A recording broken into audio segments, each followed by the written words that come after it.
Welcome back to Gunner 411. I was at a gun show today and sold a few guns, had a couple of people come back with the delayed background check. And a lot of times it's difficult to explain to somebody why that might happen. So from a dealer perspective, I'm going to kind of run that down for you today. You know, you've gone through all the steps to purchase, but you're delayed. Now what? It's not the end of the world, but don't panic. But stay tuned. I'm going to dig into all the information, the nuts and bolts on how to deal with that and deal with it rationally so that you can purchase firearms and exercise your Second Amendment rights going forward. So if you like the content, please like and subscribe to the channel. And if you could, drop what state you're in the comments, because a lot of these rules, while they're federal, they do vary from state to state. And if I've got a lot of people watching from any one particular state, I'd like to tailor this information to those states where I can and do some research to help you out where you get the information that's most pertinent to you. I'm in a state that follows federal law. So that's usually what I end up talking about is how we fall into federal.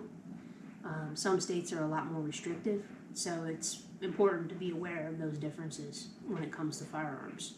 All that a delay means is that the computer couldn't figure out who you were. It doesn't mean that they're going to say no. It doesn't mean that anything beyond that. It just means that the computer couldn't determine who you were and whether you could have a gun. It happens a lot with juniors, thirds, fourths. If you have a really common name from a big city or big state, it might delay. When it's queued to an agent, it's out of the dealer's hands. So they just have to wait and see when they come back. Another time I've seen delays is if there's a discrepancy in your identity docs. In Texas, I've seen times when stuff just doesn't match. The driver's license or the license to carry don't have the same full name. Somebody has two middle names and one last name, or two last names and one middle name. And whoever was at DPS that particular day put it down them the wrong way. It happens. It's important to make sure that all your stuff matches. Check your birth certificate, your social security card, your ID. Did anybody in one of those clerical jobs make a mistake on your identity documents? And get those fixed, because that's just going to come back and cause an issue. Another time I see a higher percentage of delays is if somebody's not a U.S. citizen. I had one of those today. The gentleman was from Mexico, but a resident, legal to buy. A lot of times it just delays, and then they'll usually clear in a day or two.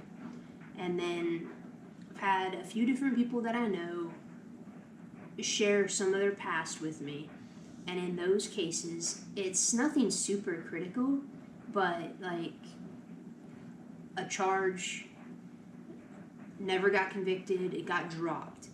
Well, if the local municipality doesn't close everything outright, unfortunately, that background delay is never going to clear.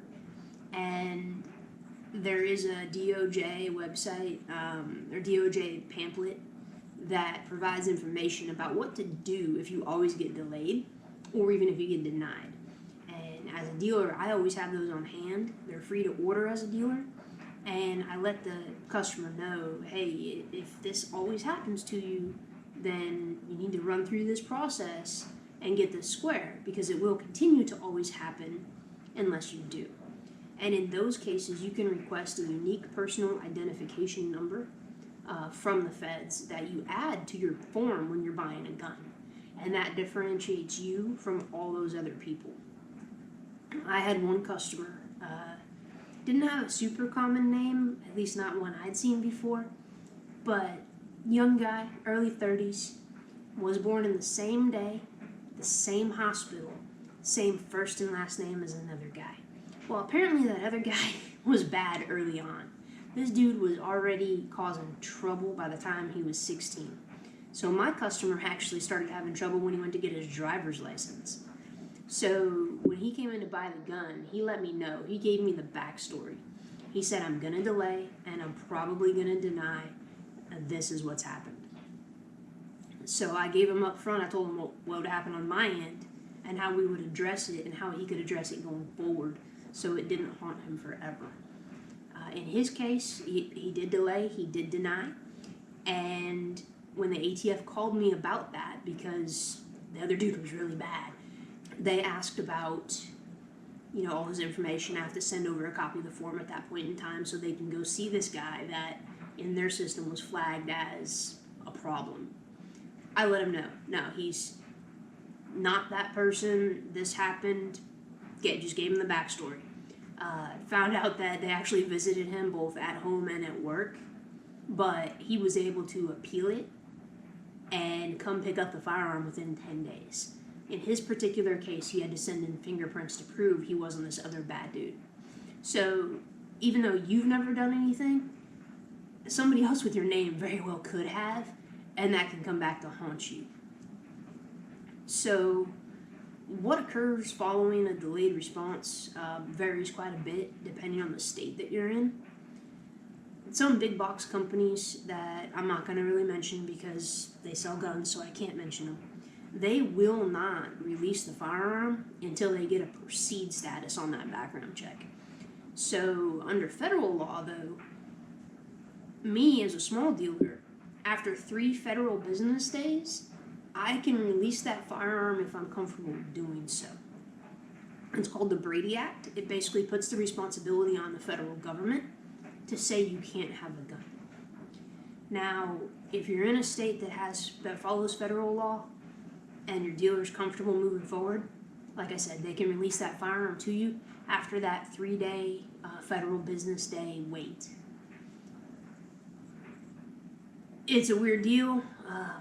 I release firearms on that Brady date on a regular basis. Statuses can come back after that Brady date. They do still work those delays. And I've only had one come back denied after that. And that gentleman had a sealed indictment, didn't know about it. ATF actually was really nice. They let the gentleman return the firearm so he didn't get in more trouble with the indictment he was undergoing. So you just never know what's going on there. You delay and then you deny. Well, again, don't panic. Don't get mad at the dealer. That's completely out of their control. There's literally nothing they can do at that point in time except provide you information on how to fight it and appeal it and get it resolved so it doesn't continue to happen to you. Now, a lot of dealers require you to pay for the firearm once you delay to secure it. Be prepared and be willing to pay a restocking fee. They've had that firearm not be available to other customers during the time that your background was delayed. Unfortunately, it's part of the business, but a lot of times they will work with you. So just be patient, explain to them, and talk about it. When you go to appeal those or fight those delays, you will need your transaction number. So anytime you get delayed, even if you don't want to buy the gun or wait and not know, get that transaction number because you're going to need it if you ever come back denied and you don't know what's up. You have to appeal and remove every single denial off your record to be able to move forward. So if you delay and then deny, you have to have that transaction number that ties to that background check. Makes it a lot easier. So, like I said, I've seen appeals take as little as 10 days. I had another customer that had an appeal on a deferred adjudication, and his took, I think, right at about 70 days because he had to go back to the local municipality where he completed everything that was required by law and get that paperwork to submit it to the federal government to prove that he is no longer prohibited from buying a firearm. And then he was able to come in, and we had to rerun his background check, but they issue an AMD ID number that goes in that same unique personal identification number spot when you're doing the paperwork. And that allows one purchase from the same dealer. So you need to have that relationship with that dealer and keep in good graces with them if it is something you want to continue to do and fight. Ideally, they're gonna work with you and help you through that process. If they don't, hopefully this video at least provides some information. I am gonna link the information down below for what you need to go through and appeal those processes with digital copy of that Department of Justice pamphlet that talks about delays and denials. So, again, it's not the end of the world. Don't freak out, but it is something that you're going to want to deal with, and deal with pretty early on so you don't have any future problems. If you like the content, please like and subscribe to the channel. And if you could, drop what state you're in the comments, because a lot of these rules, while they're federal, they do vary from state to state. And if I've got a lot of people watching from any one particular state, I'd like to tailor this information to those states where I can and do some research to help you out where you get the information that's most pertinent to you. I'm in a state that follows federal law, so that's usually what I end up talking about is how we fall into federal.